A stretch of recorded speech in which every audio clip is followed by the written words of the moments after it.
अहो स्वामी, मला काहीच नको तुमच्याकडनं, पण ज्यांना मी जन्म दिलाय ना त्यांच्या पाठीमागे सदैव खंबीरपणे उभे राहा. या पलीकडे आपण पालक काय मागतो देवाकडे?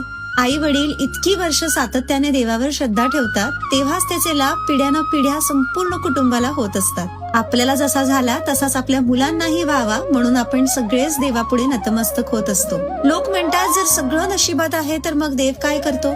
याचं उत्तर भगवद्गीतेच्या 4थ्या अध्यायात 7व्या श्लोकात दिलेलं आहे. श्रीकृष्ण सांगतात की कर्म, अकर्म आणि विकर्म याचा गुढ फार खोल आहे. नशीब म्हणजे भूतकाळात पेरलेलं बीज असतं, वर्तमान म्हणजे आता उगवलेलं झाड आणि कर्म म्हणजे आपल्या भविष्याचा पाया असतो. त्यामुळे देव न्यायाधीश असतो. तो नियम बनवतो पण पेपर आपणच लिहितो आणि तो पेपर म्हणजे आपले कर्म असतात. आपला अध्यात्म आपल्या वागण्यातून आणि प्रत्येक कृतीतून दिसत असतं. देव बाहेर कुठेही नसून आपल्या अंतःकरणात वास करत असतो आणि हे